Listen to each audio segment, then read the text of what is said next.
Mayayaman lang nakaka-afford ng mga ganito. Ako, aminado kung wala akong ganito. So, tayo na, magturo na tayo mga kasmores. Pero bago yan, mag-intro po muna tayo. Hi mga kasmorgs! Ako po si Ate Mars, ang inyong Smorgasbord Pinay. Subscribe na po at pindutin ang all para updated kayo sa lahat ng aking mga videos. Tara, nood na tayo! Back sa ating vlog, bagong vlog mga kasmorts. Ayan, magtuturo tayo ng paggamit ng home appliances. Gaya ng sabi ko, hindi naman po lahat ng mga nandito sa Saudi Arabia ay marunong gumamit o kaya nasa Pilipinas. Syempre, hindi naman tayo makaka-afford ng ganito unless mapera kayo, diba? So, umpisahan na natin mga kasmorts kung ano yung tuturo kong dalawang klase ng home appliances na matatagpuan rin dito sa Saudi Arabia. Ayan, dalawang klase ang ituturo ko sa inyo mga kasmorgs. Unang-una yung coffee maker at yung isa syempre yung ating water heater. Dahil diba sa Pilipinas hindi naman tayo gumagamit ng ganyan unless meron tayong pambili at saka syempre nagtitipid tayo ng kuryente. Thermos lang saka takore okay na o diba, saka 3-in-1 coffee sapat na o diba. Ito brand is Nespresso pero kahit anong klaseng brand. So dito unang gagamitin is maglalagay ka ng tubig dito. Ordinaryong tubig lang lalagay mo dyan ha. So wag yung mainit, di ba? Tapos dito, ayan, dito yung lagayan ng coffee capsules, kahit anong coffee capsules, pero syempre kailangan saktong-sakto lang dito. Tingnan yung maigi. Meron naman kahit hindi Nespresso yung brand, pwede basta shoot sa banga dito. So, dito yung mga buttons. Yan.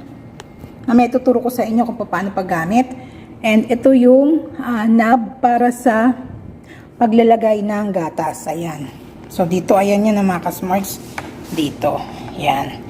Pagka binuksan mo to, dito siya lalabas. So, hindi na tayo maglalagay ng gatas. Coffee lang ilalagay ko.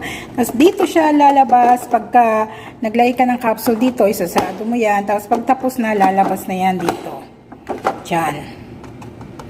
And, para hindi tumulo, kung maliit lang ang baso nyo, buksan nyo to para dito pupunta yung extra dripping ng coffee. Hindi sayang, di ba? O kung hindi naman nagagamit yan, dito yan. So, ilinisin mo yan, tatanggalin mo, hugasan mo. Ordinary water, saka sabon, tapos balik na natin. Ito, dito rin, pwede nyong hugasan ng sabon. Meron niyang parang sapuhan ng kape. Pero wag nyo itapon to kasi magagamit pa yan. Ayan. Dito, yan. Maglalagay ka ng gatas dito sa loob. Tapos, iyan nga, bubula na yan dyan, dito mo. Kung gusto mong lagyan ng milk foam. Ayan. So, ito yung saksakan. Ito yung makina niya. Ayan. Ito nga pala ay 220. Tapos, tatandaan nyo nga pala mga kasmorgs, itong ganitong klase ng saksakan na merong dito, pindutan, katulad niya, ibig sabihin on. Ayan. Close yan. Adapter. Sa Arabic ay fish. Yan. Actually, hindi to fish ha. Ito yung plug. Oo, pero papakita ko sa inyo yung fish. Sinasabi ko. Ito yung isa sa klase ng fish. Adapter po yan. Maraming klase. Merong dalawahan, merong bilog, merong ganito, flat lang. So, kung hindi compatible, lalagay nyo ganyan. Yan. Tapos, bubuksan. O, diba, may pula na. Ibig sabihin on na. Tapos, lalagay nyo ito. Pero since ito, tatlo naman, pareho na. Close nyo muna. Tapos, hilahin nyo. Tapos, ilagay nyo dito. Yan, ganyan. So, lalagay na natin. Saka, buksan. And mga kasmorgs, ito yung capsule, coffee capsule na ilalagay dito sa klase ng Nespresso. Nespresso coffee machine. So, hindi naman kinakailangan Nespresso brand as long as kapareho ng capsule niya. Ganito yung capsule niya o pag ganyan.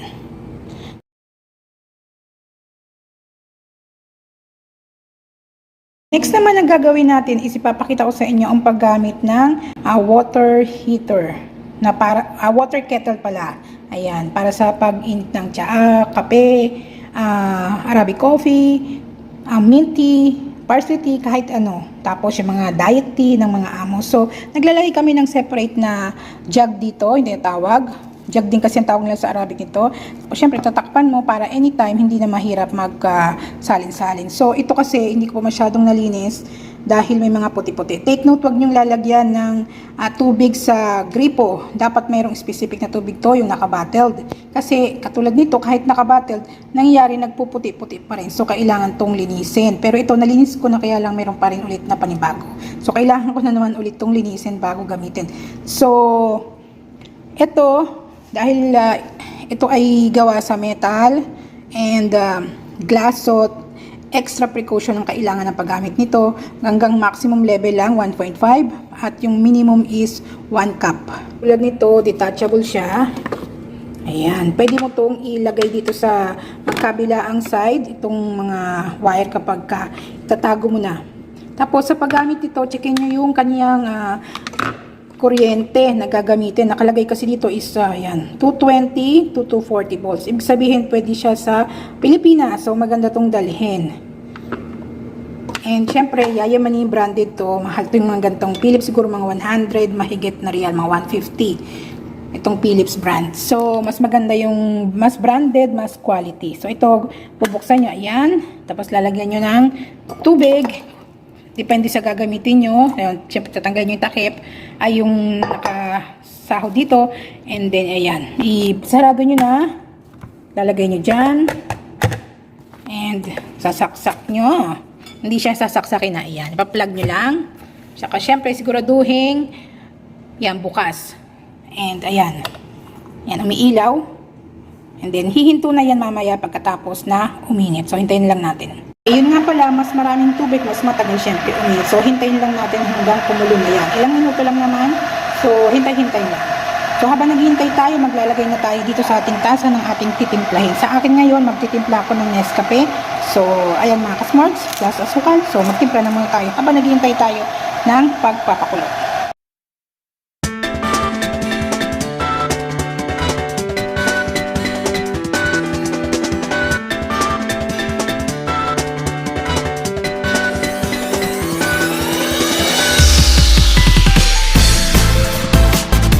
Huwag kalilimutan, after use ay patay nito at saka tanggalin, sasaksakan kasi umiinit pa rin yan para iwas sunog. Mga kasmarks, hindi ito for the sake of laga. Talagang nag-iiwas-iwas na tayo dahil malaki nga tayo sa asukal kasi syempre food for lahat ng mga sakit ay ang asukal. So hindi pwede siyang i-mix and match sa mga pagkain talaga. So, as much as possible, kung hindi nyo kaya ng white sugar, pwede na rin ito. Pero ayoko talagang gumamit ng natural sugar. Mostly diet sugar lang ginagamit ko. Nakikishare ko sa amo ko mga kasmarks. Stevia na konting-konti lang. Kasi kapag nasanay ka naman sa asukal na mga diet, konti lang nito, sobrang tamis na. So, patak lang, basta lang meron. Ayan mga kasmarks, naubusan pala ako ng supply ng coffee capsules. So, next time, papakita ko na lang sa inyo kung paano paggamit ito kasi manghingi pa ako sa kabilang bila. So, for now, inumin muna tayo ng coffee. So, yun lang muna mga customers. Pag nakahingi na ako, idudugsun ko na lang dito para magkaroon kayo ng idea kung paano gamitin yung gamit na to na appliance ng mga Saudi. At saka sa ibang panig naman do, meron din ganyan. So, for now, mga customers, yan lang muna.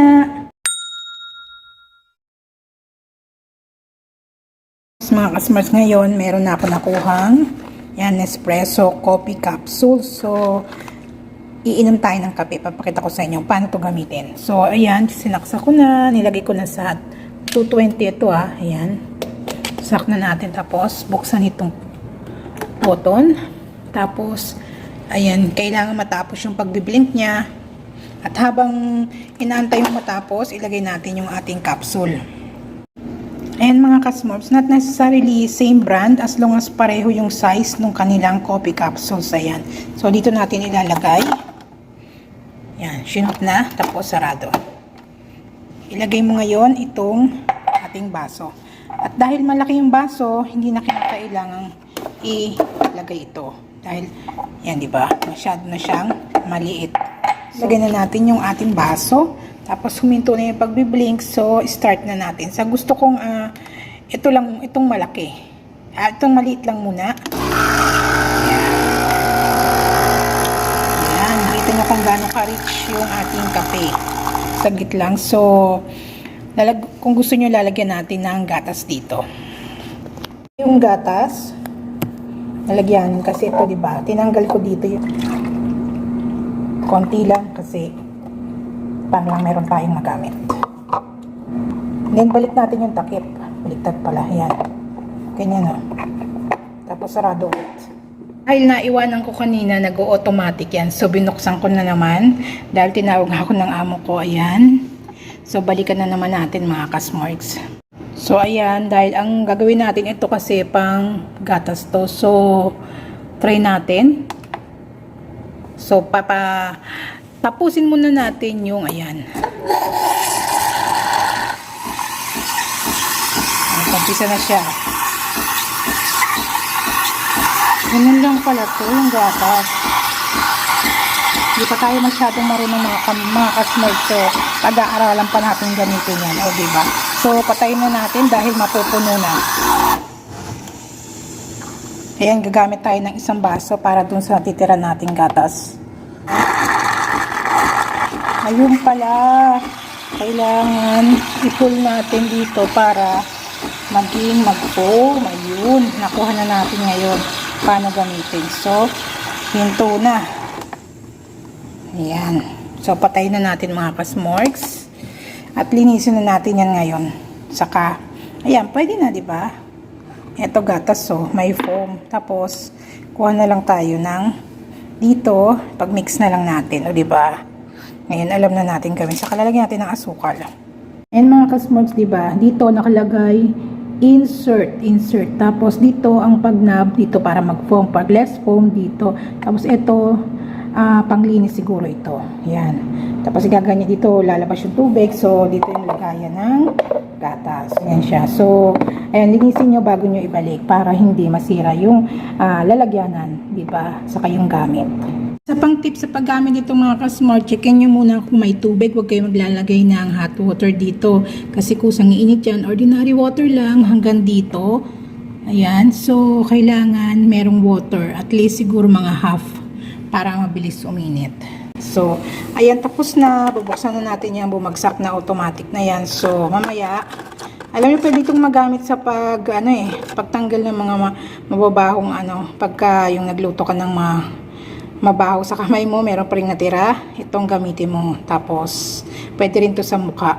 Pang scrub at sa body. Ayan. So, dyan na lang muna yan. So, susunod na lang natin kukunin. Ayan. Kasi medyo mainit-init pa. O, diba? Pero huwag nyo kalimutan na naiwan dyan. Kunin nyo na lang mamaya. So, ayan mga kasmorg. So, nakita nyo na kung paano. Ito, plain na gatas lang. Ito yung merong gatas. So, ayan na, diba? Tayo mga kasmorgs. Lakas makasyala ang pangyayamaning kape. O diba? Magbibigay ako ng tips para kung paano paggamit ng dalawang items na to, di ba? Kanina. Tapos, kung paano rin maglinis. Iwasan yung gumamit ng mga harsh chemicals and iwasan nyo rin na gumamit ng mga Clorox, kanyang kasi lalasa sa pagkain. Normally, sabon lang sapat na. Tapos, i-wash out nyo ng tubig. So, iwasan nyo na malagyan yung mga kuryente, di ba? Para hindi kayo ma-electrocuted.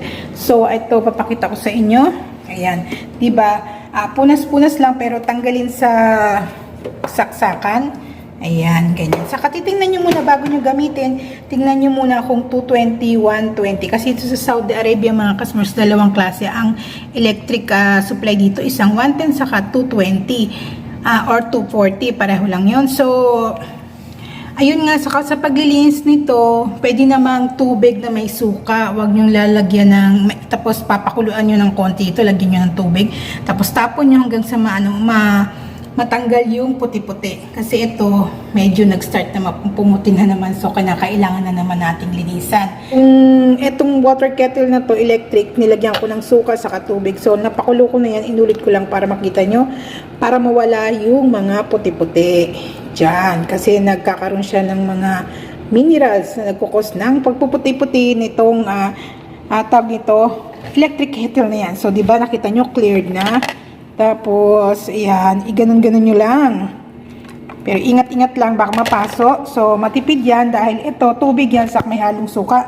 Tapos, ilalagay rin natin dito. Ayan, papakita ko sa inyo mamaya. And then, ilalagay natin doon sa loob ng ating microwave para malinis naman. O diba, tipid-tipid, hindi na kailangan bumili ng mga artificial or chemical na panlinis. Nakita nyo malinaw na, diba? O diba? Mura pa, suka lang ang tubig. Yan ang ano dyan, style. O diba, tipid-tipid. Ayan mga kasmorgs, pinalitan ko ng tubig, hindi tubig doon sa gripo. Kailangan yung parang mineral water na binibiling per gallon. So, papakuluan ulit natin yan. Pagkatapos, tapon nyo ulit mga 2 kulo para mawala lang yung amoy ng suka. Pwede na ulit yung gamitin para na naman meron kayong bagong electric kettle. Nyo, nilagay ko na doon yung ginamit kayo na sa electric kettle. So, papakulo natin yan. Yan. Para ito naman ang malinis. So, di ba, dual purpose yung simpleng suka at tubig, o di ba? So, ayan na mga kasmorgs, tapos na patayin lang natin. Tapos buksan. So, papakita ko sa inyo yung loob. Ayan. Nag-moist pa yan. So, ayan. Lilinisin natin yan habang walang kuryente. Yan, basahan lang. Walang kuryente yan. Di ba? Ito. Linisin lang.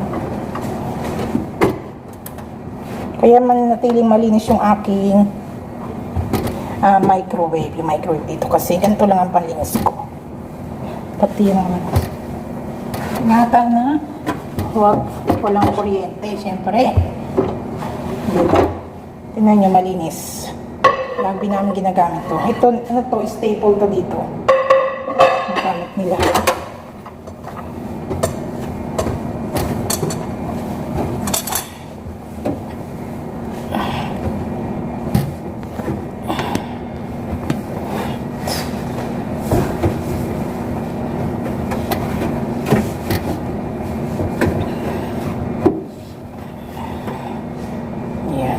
Malinis na yan. Kasi, huwag nyo lang sasabihin. Tapos, ayan, balik na natin to dito.